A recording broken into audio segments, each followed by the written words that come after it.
네, 안녕하세요. 보험 나치반 TV 이주영 팀장입니다. 네, 오늘은 여성분들이 준비하는 암보험, 여성 암보험을 우리가 가입을 할 때 어떠한 점을 우리가 체크해 드는가 이 부분에 대해서 영상을 찍게 되었습니다. 우선적으로 제가 말씀드릴 건요. 고객분들을 상담하면서 제 스스로가 굉장히 아쉬웠던 점들 아니면 고객분들이 조금 아쉬워서 연락 주신 부분들 이런 것들에 대한 말씀을 드릴 거고 거기에 대한 상담 목차를 설명드리면서 쭉 진행을 드리려고 합니다. 자, 내가 어떻게 안보험을 준비할지 모르겠다. 혹은 내 상황에 여기에 좀 부합하는 것 같다 하시는 분들은요. 오늘 영상이 꼭 큰 도움이 됐으면 하는 바람입니다. 네, 그럼 바로 영상 시작해 보도록 할게요. 첫 번째는 제가 여성 암보험을 상담드리면서 저 스스로가 굉장히 아쉬웠던 부분입니다. 뭐 대표적으로 세 가지가 있어요. 첫 번째는 고지 의무 위반을 하셔가지고 보상이 안 되신 케이스. 두 번째는 내가 보장받고 싶은 부분이 전기간 부담보, 즉 보장이 안 될 때. 세 번째는 갑상선암의 진단이 됐는데 거기에 대한 암 보장 진단비가 너무 낮게 나왔을 때, 뭐 예를 들어 300만 원 혹은 500만 원 정도로 1000만 원도 안 나왔던 사례. 이 세 가지가 여성분들 상담했을 때 겪었던 좀 아쉬운 사례들입니다. 그래서 제가 이걸 토대로 여성분들이 암보험 준비할 때 어떤 걸 체크하면 좋을지 제가 말씀을 드릴 텐데요. 자, 목차는 크게 세 가지입니다. 첫 번째는 심사 전 병력 체크에 대해서 우리가 뭘 봐야 되는가? 건강검진과 뭐 약복용 등 여러 가지가 있겠죠. 그 다음은 여성 암보험을 우리가 구성을 할 때 어떤 보장을 넣으면 괜찮을까? 제 의견 좀 넣어 볼 거고요. 마지막은 다양한 회사에 심사를 넣어야 하는 이유. 이렇게 세 가지를 오늘 말씀드려 보겠습니다. 어디까지나 제 개인적인 의견이고 제가 상담을 하면서 겪었던 아쉬움에 대해서 그걸 정리하고 올리는 영상이라는 점 꼭 참고해 주시면 좋을 것 같습니다. 자, 그럼 바로 시작해 볼게요. 네, 첫 번째는요. 병력을 체크하는 거예요. 건강체보험이라고 하면 남성이든 여성분이든 모두가 다 확인해야 될 부분이겠죠. 근데 조금 나아가서 여성분들은 이런 경우가 좀 많았습니다. 자, 뭐냐면 추적 검사를 하시는 경우, 예를 들어서 물혹이나 결절, 뭐 가슴에 물혹이 있다거나 갑상선에 결절이 있는 경우, 자, 이런 경우는 보통 어떤 케이스에 발견이 많이 되냐면 건강 검진을 한 거예요. 검진을 했는데 거기서 초음파 검사를 해보니까 물혹이나 결절이 보인다. 이거 어떤 건 정확히 모르니까 추적 검사 해보자 하고 뭐 매년 혹은 6개월마다 검사하시는 분들이 있습니다. 근데 우리가 일반 건강체 표준체, 물론 회사마다 상품마다 다를 수 있겠지만 대부분의 표준체 보험은요 1년 이내에 재검사 및 추가 검사에 대한 소견이 있으면 고지하라 나와 있어요. 그래서 자, 이렇게 매년 검사하시는 분들은요 고지사항에 해당될 가능성이 있습니다. 그렇기 때문에 이거를 꼭 확인하셔야 돼요. 내가 꾸준하게 검사받는 게 있는지 없는지, 이게 내가 가입할 보험에서 고지사항 항목에 들어가는지 아닌지 이 부분을 꼭 확인해 주시고요. 자, 두 번째는요. 통원이 많거나 약 복용을 오래 하신 분들, 뭐 여성분들 같은 경우는 제가 상담했을 때 부정출혈이 있었고 그다음에 뭐 염증 등이 있었어요. 그래서 이 두 가지 케이스로 통원이 많다던가 아니면 약 복용이 뭐 예를 들어 뭐 두 달, 세 달 드신 분도 계시고 뭐 이 외에는 뭐 허리 디스크로 인해서 입원 수술하시거나 뭐 장기 물리치료 받으신 경우가 있었습니다. 이 부분들 이게 사람마다 달라요. 그런데 이 부분들에 대해서 정확히 알고 계시는 있는 분들이 있는 반면에 까먹은 분들이 계세요. 그래서 오늘 영상 보시면서 내가 보험 가입하려고 하는데 이 부분에 해당되는 게 있는지 없는지, 그 부분이 고지사항에 해당되는지 안 되는지 이거를 꼭 확인해 주시기 바랍니다. 그리고 용종 제거 체크는요. 검진하면서 뭐 내시경 검사를 할 때가 있어요. 위나 대장을요. 그때 위 용종이나 아니면 대장 용종을 제거한 게 있는지, 내가 그거를 까먹은 게 아닌지, 그게 이 세 가지를 우리가 보험 가입 시에 어떤 병력이 있는가 체크할 사항으로 봐주시면 감사하겠습니다. 그 다음은 제가 여성분들 이제 안보장을 보통 설계해 드릴 때 추천드리는 플랜이에요. 이것도 제 같은 경우 크게 두 가지를 말씀을 드리는데요. 하나는 생식기암이 일반암에 포함된 플랜이 있고요. 아니면 생식기암과 일반암 진단비가 나눠져 있는 경우.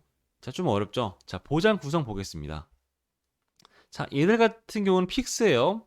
물론 회사와 상품과 다르기 때문에 이거는 정확하진 않지만 우선은 얘들은 우리가 감안하지 않고 얘들만 보겠습니다. 자, 첫 번째 플랜은요. 자, 유사암 진단비가 나눠져 있어요. 뭐 갑상선암, 피부암, 경행성 종양암 등이 들어가 있는 유사암 진단비가 이렇게 있고, 그리고 나머지 유사암을 제외한 나머지 암을 보상하는 암 진단비가 있습니다. 자, 이런 경우는 우리가 유방암과 생식기암이 합쳐서 보상하는 경우가 있어요. 이런 경우가 1번 케이스고요. 두 번째는 유방암과 생식기암을 따로 분리해 주는 거예요. 그리고 유사암도 제외가 되는 거죠. 얘는 똑같습니다. 그런데 아까와 다른 거는 쉽게 말해 내가 유방암에 진단이 됐을 때 얘는 일반암 진단비에서 나오는 거고, 얘는 일반암 진단비에서는 유방암 진단비가 안 나오고 따로 나온다는 거죠. 그러면 장단점이 있는 거예요. 저희가 예시를 들어볼게요. 예를 들어서 내가 30세 때 유방암에 진단이 되고 35세 때 위암에 진단이 된 거예요.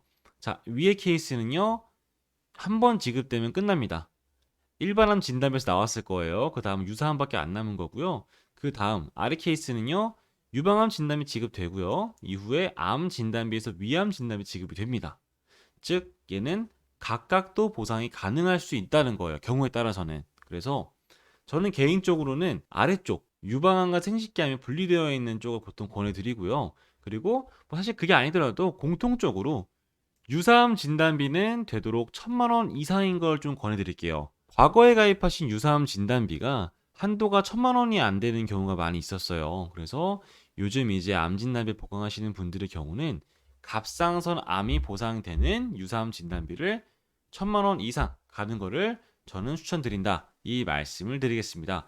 그 다음에 뭐 생식기암이 포함된 거를 가실지 나눠져 있는 거 가실지는 개인의 선택에 따라 가시면 좋을 것 같아요. 자, 그 다음은 우리가 여러 회사에 심사를 넣는 이유에 대해 말씀을 드리겠습니다. 자, 예시입니다.